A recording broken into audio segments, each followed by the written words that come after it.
À tous les amis, pour ceux qui me connaissent pas, vos grands-mères les Sakai, qui ont chaud. Les amis, je veux vous parler du dragon marseillais, le mec qui mouille le plus le maillot depuis le début de saison. Bien sûr les amis, je parle de Sakai, voilà, le mec qui fait le plus d'efforts, le plus généreux. Le type, il a toujours le sourire. Voilà, c'est un smiley à lui tout seul. Tout le temps, il est mort de rire le type. Même le jour de sa mort, il sera mort de rire. Donc voilà les amis, cette semaine, il a donné son première interview. Et qu'est-ce qu'on a appris dessus? Que Sakai était victime de racisme, voilà.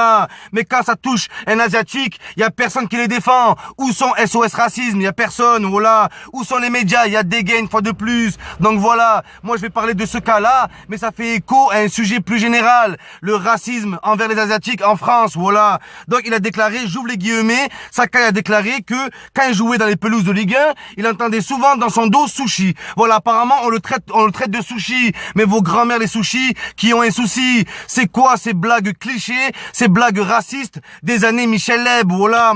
En fait, parce que les Chinois et les Japonais, les Asiatiques en général, ils répondent jamais, entre guillemets, à nos blagues racistes.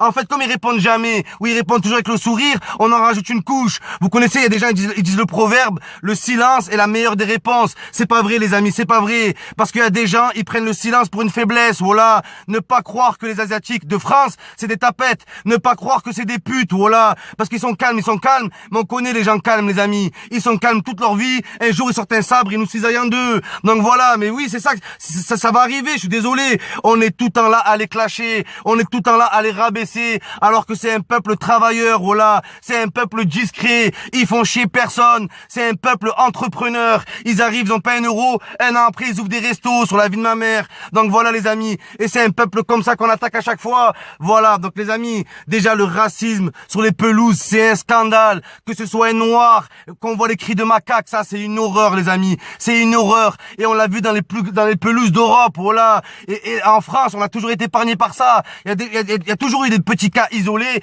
mais c'était pas global du tout, voilà. Et là on revient, on est en 2017 bordel, on est en 2017. C'est quoi ces trucs là, sushi, ouais le nem, faut arrêter. C'est même pas marrant en plus, c'est même pas marrant. Et voilà. Et vous croyez que vous dites ouais c'est des joueurs de foot, ils sont riches et tout. Vous rendez pas compte que les insultes racistes, ça brise un homme, voilà. Le mec, il est là, vous savez pas que quand tu dis à un mec sale noir, sale arabe, sale chinois, sale juif, le mec se dit, avec tout ce que je fais dans ma vie, tout ce que j'entreprends, en fait, ça peut pas changer, ça changera pas. Pourquoi? Par rapport à mes origines, par rapport à mon visage, par rapport à mon physique. Donc, faut arrêter. Toujours les mêmes blagues sur les Asiatiques, voilà. Les mecs sont là, ouais, ils ont des yeux tirés. Mais vous croyez que les Asiatiques, quand ils nous voient avec nos yeux ronds, vous croyez ils pensent quoi de nous? Vous croyez ils pensent quoi? On est tous différents, bordel. Vous êtes là à le dire, mais vous l'appliquez pas, voilà. Donc voilà, gros soutien à tous les Asiatiques de France qui sont victimes de ça. Gros soutien aux frérots Sakai, voilà.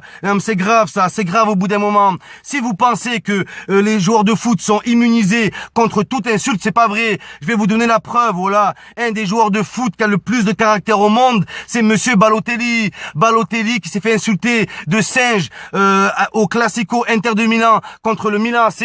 Voilà, il va sur le banc, il chiale. Balotelli qui chiale, bordel de merde. Vous vous rendez pas compte de l'impact de vos blagues de merde. Samuel Eto'o qui s'arrête en plein match, il prend le ballon et il sort. Dani Alves, mais Dani Alves sur la vie de ma mère. Vos grands-mères, les Dani, qui mangent des yaourts d'Annette, voilà. Lui, il m'a fait le plus de peine. On lui a jeté une banane dessus. Regardez le geste qu'il a fait, les amis. On lui jette une banane dessus pendant qu'il tire un corner. Il prend la banane et il la mange. Donc voilà, mais c'est grave. C'est grave qu'en 2017, on en soit encore à des clichés de merde comme ça. Et voilà, donc il faut parler du racisme anti-asiatique. Et personne n'en parle. Pourquoi? Parce que c'est pas swag d'en parler. C'est pas swag de défendre un asiatique. Voilà. On croit qu'ils sont faibles, mais ils sont pas faibles du tout. Ils sont juste discrets. Toujours. Et on le voit dans le foot, on le voit que les Français, ils ont des mentalités clichés à 2 balles. Et quand les gens répondent pas, ils en rajoutent. On l'a vu avec le Portugal à l'Euro. Quand le Portugal a gagné, même s'ils étaient 1000 fois inférieurs à l'équipe de France, ça c'est sûr.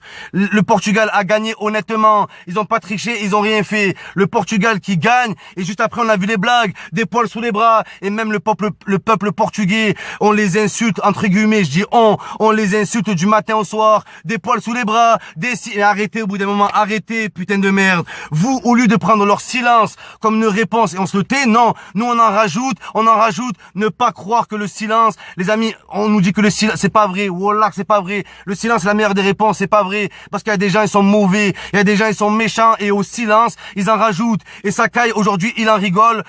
Ça m'étonnerait que dans 6 mois, il en rigole encore. Parce qu'à force, ça monte. Il va péter un câble, le type. Il va péter un câble. Il va arriver, il va prendre un supporter, il va lui faire un hippon. Voilà. Et on l'a vu avec le joueur marocain l'année dernière en Ligue 1. Il a sauté dans le public. Il a fait une tête à tête. Donc, au bout d'un moment, vous vous rendez pas compte que même la plus infime insulte raciste peut briser un homme. Parce que l'homme qui entend ça, il comprend pas. Il comprend pas, putain, il comprend pas.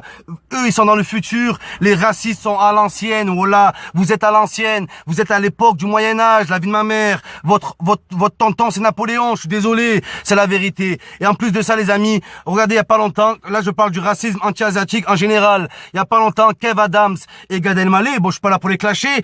J'aime beaucoup Gad Elmaleh. Après Kev Adams, c'est plus pour les gamins, j'ai pas trop vu ce qu'il fait, mais j'aime beaucoup Gad Elmaleh. Ils ont fait un sketch à deux, les amis, tout se passait bien. D'un coup, Kev Adams, il arrive avec un sketch, habillé en chinois, avec l'accent pourri, ça fait pas rire, c'est pas drôle, voilà, c'est pas drôle. Tu veux faire rire, c'est pas il fait rire, on fait des vidéos, moi je fais des vidéos sur les rebeux, il y a des noirs, ils font des vidéos sur les noirs, mais tu sors du cliché. Là, les humoristes qui font des blagues sur les chinois, toujours dans les clichés, yeux tirés, et nanani, ouais, ils voyaient un chien dehors, ils vont le manger. Arrêtez, putain de merde, arrêtez, voilà. Ça y est, on a une autre époque maintenant, on a une autre époque, la vie de ma mère. La France, elle est cosmopolite, l'Europe est cosmopolite, le monde entier est cosmopolite, voilà. Et vous êtes cosmo-malpolite, la vie de ma mère. Je suis désolé. Donc voilà, Kev Adams qui fait le sketch, et pour vous dire que je vous mens pas, les amis, Gad Elmaleh, il débarque à la fin, pareil, habillé en asiatique. Vous savez ce qu'il dit, Gad Elmaleh? Il dit, je viens de niquer 20 ans de carrière.